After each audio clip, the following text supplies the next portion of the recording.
Kannepalli pump హౌస్కు BRS నేతలు చేరుకుంటున్నటువంటి పరిస్థితి ఒక్కరొక్కరుగా వస్తున్న నేపథ్యంలో ప్రస్తుతానికి ఎమ్మెల్యేలు ఇక్కడ బీఆర్ఎస్ ఎమ్మెల్యేలు కూడా ఇక్కడికి వస్తున్నారు. మనం చూస్తున్నాం ప్రస్తుతానికైతే ఇక్కడ జనగామ ఎమ్మెల్యే పల్ల రాజేశ్వరరెడ్డి, మాజీ ఎమ్మెల్యే గండ్ర వెంకటరమణారెడ్డి గారు ఇక్కడ ఒక్కరొక్కరుగా ఇక్కడికి వస్తున్నటువంటి పరిస్థితి.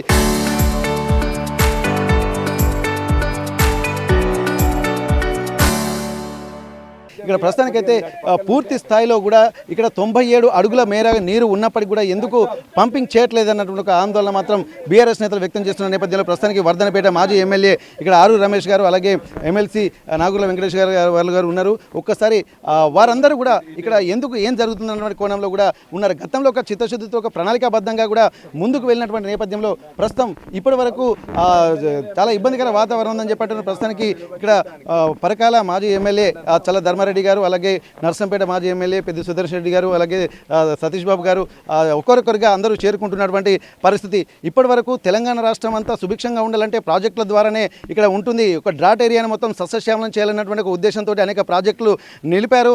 దాదాపు ఇక్కడ కల్పతరువు లాంటి ఇక్కడ కాళేశ్వరం ప్రాజెక్టును నిర్మించినప్పటికీ కూడా ఒక నిర్వహణ సామర్థ్యం లేకపోవడం వల్ల అనేక ఇబ్బందులు ఎదుర్కొంటున్నారని చెప్పి ఇక్కడ ఆరోపణలు చేస్తున్నారు. ఆరోపణలు ప్రత్యారోపణల మధ్య అసలు ఏం జరుగుతుందన్నటువంటి ఆలోచన మాత్రం కనిపిస్తుంది. ఇక్కడ ఎల్నినో ప్రభావంతో ఈ సంవత్సరం మొత్తము ఇక్కడ వర్షాభావ పరిస్థితులు ఎదుర్కొంటున్నామని చెప్పి ఇక్కడ అధికారులు వాతావరణ శాఖ చెప్తున్నప్పటికీ కూడా మరి ఎందుకు ఇంత ఉదాసీన వైఖరి? ఇప్పటి వరకు 95 అడుగుల నీరు ఉన్నప్పటికీ ఆ నీటిని ఎత్తిపోసే సామర్థ్యం ఇప్పటికే ఉండాలి. కానీ 97 అడుగులకు చేరుకున్నప్పటికీ కూడా ఇక్కడ ఎట్లాంటి ఇనిషియేషన్ తీసుకోకపోవడానికి కూడా తీవ్రంగా తప్పుపడుతున్నటువంటి పరిస్థితి. ప్రస్తుతానికైతే మనం ఒక్కొక్క నాయకుడితో మనం మాట్లాడేటువంటి ప్రయత్నం చేద్దాం. ప్రస్తుతానికి జనగామ ఎమ్మెల్యే పల్ల రాజేశ్వరరెడ్డి గారు ఉన్నారు. సార్, ఒక్కసారి ఇప్పుడు మీరు చూస్తున్నటువంటి పరిస్థితులు, ఎందుకంటే తెలంగాణ అనేది ఆంధ్ర వాళ్ళు విమర్శించినటువంటి పరిస్థితి కూడా, ఎందుకంటే తెలంగాణలో నీరు నిల్వకి లేకపోవడం వల్లనే పంటలు పండే సామర్థ్యం లేదన్నారు. అందులో దృష్టిలో పెట్టుకునే నీళ్లు నిధులు నియామకాలు అన్నటువంటి కాన్సెప్ట్ తోటి మొదటి విడతగానే మొదటి కాన్సెప్టే నీళ్లు అన్నటువంటి కాన్సెప్ట్ వచ్చింది. మరి ఇంప్లిమెంటేషన్ ఇప్పుడు ఏమవుతుంది? ప్రస్తుతానికి ఇన్ని ప్రాజెక్టులు, ఇంత పెద్ద ప్రతిష్టాత్మక ప్రాజెక్టు కట్టినప్పటికీ కూడా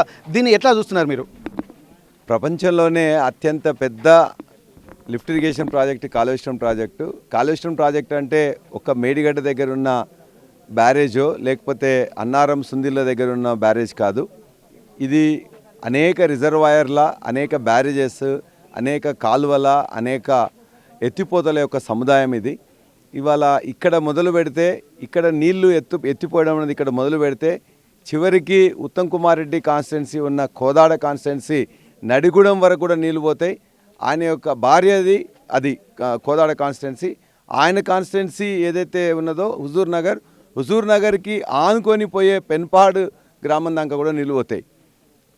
అదేవిధంగా ఎస్ఆర్ఎస్పిలో ఇలా నీళ్ళు రాకపోతే కూడా ఎత్తిపోతల పథకం దీన్ని ఉపయోగించుకున్నట్లయితే రివర్స్ పంపింగ్ ద్వారా కూడా ఇలా ఎస్ఆర్ఎస్పిలో నింపుకోవచ్చు.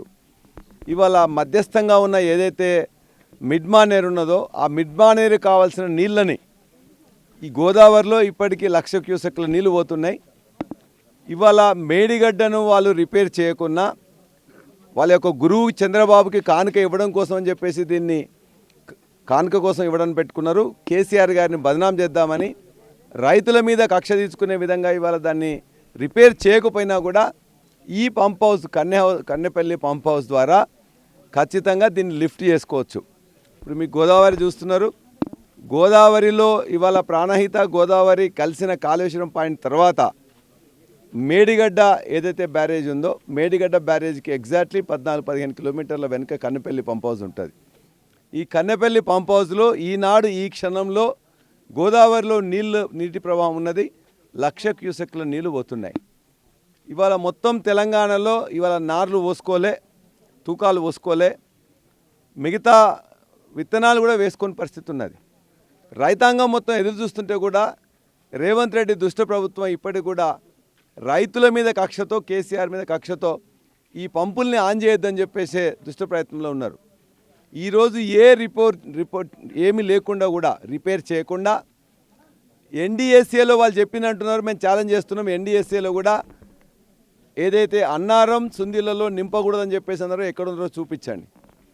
ఒకవేళ ఏది నింపకున్నా, ఇవాళ మేడిగడ్డ బ్యారేజ్ నింపకున్నా, సుందిళ్ళ బ్యారేజ్ నింపకున్నా, అన్నారం బ్యారేజ్ నింపకున్నా డైరెక్ట్గా ఇక వచ్చే నీళ్లను లిఫ్ట్ చేసుకున్నట్లయితే ఆ లిఫ్ట్ చేసుకున్న నీళ్లు ఇక్కడున్న ఏదైతే కన్నెపల్లి దగ్గర లిఫ్ట్ చేసిన నీళ్లను మనం సుందిళ్ళలో అన్నారంలో పోసుకుంటే ఇమ్మీడియట్గా అక్కడి నుంచి లిఫ్ట్ చేసుకొని మనం మిడ్ మానేరుకి తీసుకునే అద్భుతమైన నెట్వర్కింగ్ అనేది వాళ్ళు ఇక్కడ ఉన్నది. కాబట్టి వాళ్ళ ఎల్నినో వస్తుందని చెప్పేసి వాళ్ళే చెప్తున్నారు. వర్షం రాకపోతే, నీళ్లు రాకపోతే, పంటలు పండకపోతే యూరియా ఇచ్చేది ఉండదు, పంటలు పండకపోతే వాళ్ళకు కొనేది ఉండదు, దానికోసం ఈ ఎలక్ట్రిసిటీ కూడా ఇచ్చేది ఉండదు, ఎలక్ట్రిసిటీ యొక్క ఖర్చు కూడా తప్పుతుంది, బోనస్ ఇచ్చేది ఉండదు, పంటలు కొనేది లేదనే ఒక దుష్ట ప్రయత్నంలో ఇలా రేవంత్ రెడ్డి ప్రభుత్వం చాలా దుర్మార్గంగా నేషనల్ వేస్టేజ్ లాగా మొత్తం చేస్తున్నారు. క్రిమినల్ మెంటాలిటీతో ఇది పనిచేస్తున్నారు.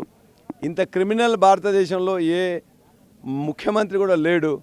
కాబట్టి మేము ఖచ్చితంగా డిమాండ్ చేస్తున్నాం రైతాంగం తరఫున, ఈ కన్నెపల్లి పంప్ హౌస్ దగ్గర ఈరోజు అవైలబిలిటీ ఉన్న నీళ్ళని ఖచ్చితంగా ఎత్తాలి, లిఫ్ట్లను ఆన్ చేయాలి, తద్వారా సుందిల్లా తద్వారా అన్నారంలో పోసి ఇలా మిడ్ మానేరు పంపించేసి ఇవాళ కాకతీయ కెనాల్ కావచ్చు, లేకపోతే ఫ్లడ్ ఫోర్ కెనాల్ కావచ్చు, లేక అనేక ప్రాజెక్టులు కట్టుకున్నాం. ఇలా కొండపోచమ్మ సాగర్, లేకపోతే భువనగిరిలో ఉండే బస్వాపూర్ కానీ, ఆలేరులో ఉండే గంధమల్ల కానీ, లేక గజ్వేల్లో ఉండే కొండపోచమ్మ, సిద్దిపేటలో ఉండే మల్లన్న సాగర్, సిరిసిల్లలో ఉండే అన్నపూర్ణ సాగర్, రంగనాయక సాగర్, ఇవన్నీ సాగర్లు కట్టింది కూడా కేసీఆర్ గారు. కాళేశ్వరంలో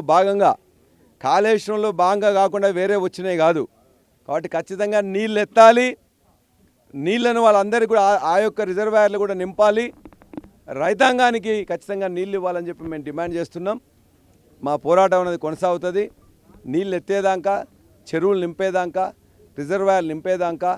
ఇది కూడా ప్రజల్ని కావాల్స్తే వేలాది మంది ప్రజలను కూడా తీసుకొచ్చి ఈ దుర్మార్గాన్ని చూపిస్తాం.